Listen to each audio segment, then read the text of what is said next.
Bonjour mes amis, que Dieu vous bénisse, qu'il bénisse en faisant que chacun d'entre vous ait la plénitude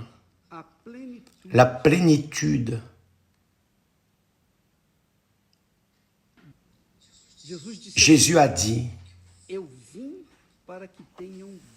je suis venu afin que les brebis aient la vie et qu'elle est en abondance. Donc, lorsqu'une personne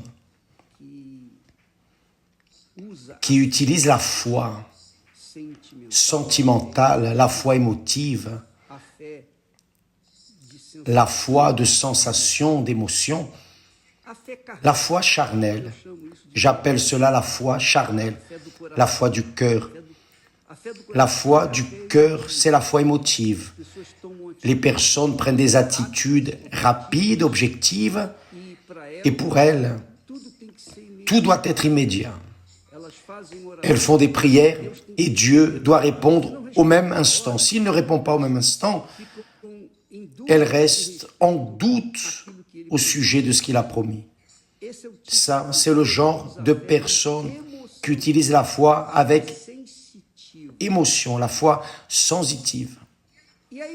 Et quand cette personne lit ce texte sacré prononcé par le propre Seigneur Jésus lorsqu'il dit « Le voleur ne vient que pour dérober, égorger, détruire. Moi, je suis venu afin que les brebis aient la vie et qu'elle est en abondance. » Vie en abondance. Il n'avait même pas besoin de dire en abondance, parce que s'il parle de vie, automatiquement, elle est déjà avec abondance, avec l'éternité. C'est une vie de qualité. Mais l'émotif pense, bon, vie en abondance, donc je veux maintenant. Et il pense que Dieu va faire un tour de magie et tout va arriver. Maison, voiture, propriété, argent, abondance. C'est celui qui utilise la foi avec émotion, la foi du cœur. Maintenant, nous allons de l'autre côté, utiliser la foi intelligente. La foi intelligente est la foi surnaturelle. C'est la foi rationnelle. La foi qui pense, qui pèse, qui évalue. La foi qui fait les comptes avant de prendre des attitudes, c'est-à-dire une foi intelligente. Les religions en général utilisent la foi émotive parce qu'elles mènent les personnes à croire avec le cœur. Mais les Écritures sacrées, la parole de Dieu enseigne la foi intelligente. Vous vous rappelez lorsque nous disions ce que Jésus a dit, que l'homme prudent édifie sa maison sur le roc. Donc, lorsque viennent les problèmes, la pluie, les tempêtes, etc., elle frappe mais ne renverse pas cette maison parce qu'il a construit sur le roc. Construire sur le roc, c'est construire avec intelligence, avec la raison. On utilise la foi avec l'intelligence, avec la sagesse. Non, je ne vais pas mettre ma maison, je ne vais pas établir ma maison sur le sable parce que le sable ne se soutient pas, c'est-à-dire la personne pense. Et alors, elle construit sa vie sur le roc qui est la parole de Dieu, le propre Seigneur Jésus. Quand Dieu dit ainsi, que celui qui a des oreilles pour entendre, entende ce que l'Esprit dit, c'est-à-dire des oreilles spirituelles.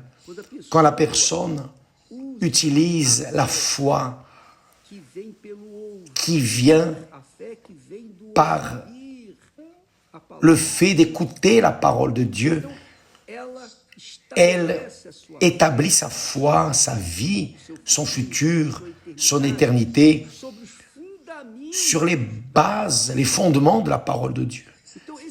Donc, ce type de foi nous mène à la vie abondante. Et là, vous dites, évêque, j'ai compris cela. Et j'appuie ma vie sur la foi intelligente, la foi sur le roc. Très bien.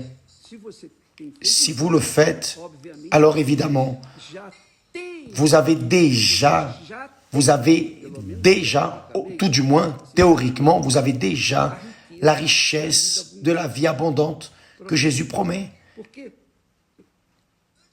Parce que, avant d'être riche à l'extérieur, d'abord, Dieu nous donne la richesse à l'intérieur. Parce qu'il n'est pas possible que la personne soit riche à l'extérieur et misérable à l'intérieur. Parce que quand la personne est riche en dehors et qu'à l'intérieur elle est misérable, tout va se terminer. Sa richesse termine lorsqu'elle meurt. Tout va finir, y compris sa vie.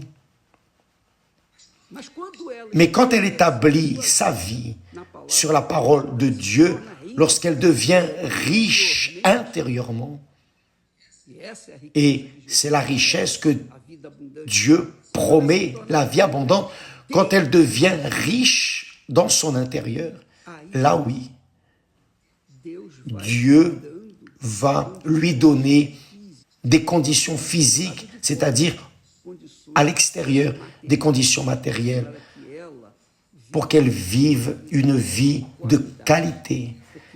Parce que maintenant, elle est déjà établie en elle, dans sa communion avec Dieu. Donc, mes amis, quel est le problème des insensés?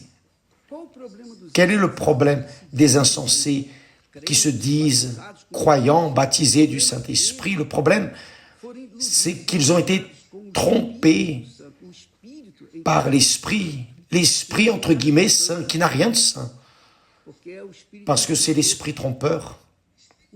L'Esprit trompeur trompe la personne. Elle cherche, toute sa vie, elle cherche cette vie abondante que Jésus promet. Et cela n'arrive pas. Pourquoi? Parce qu'elle est trompée avec la foi du cœur. Le diable travaille avec les sentiments. Le diable n'aime pas utiliser l'intelligence. Il n'aime pas que la personne utilise l'intelligence. Il aime quand la personne utilise le cœur, parce que dans le cœur, tout est tralala. Mais quand la personne écoute la parole de Dieu, et qu'elle la met en pratique, c'est-à-dire elle écoute, écouter, c'est écouter la voix de Dieu. La parole de Dieu, c'est la voix de Dieu.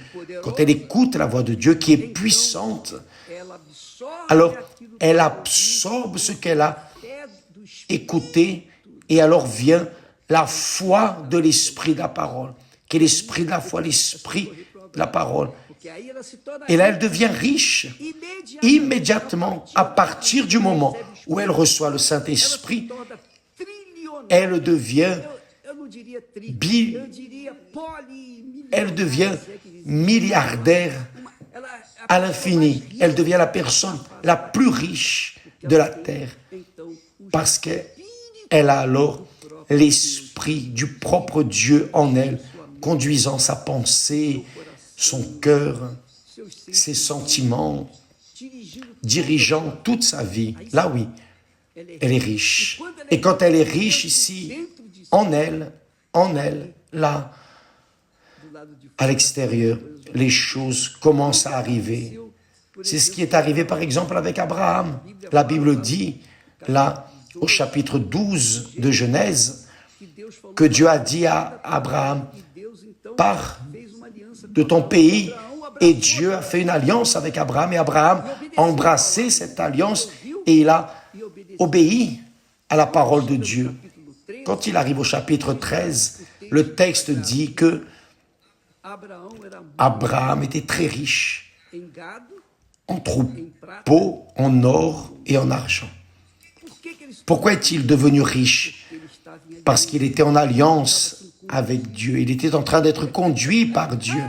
Quelle merveille!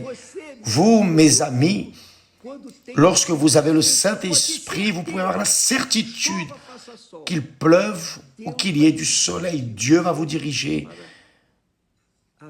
pour la vie en abondance qu'il a promise, là, en Jean 10, 10. D'accord? Avez-vous compris?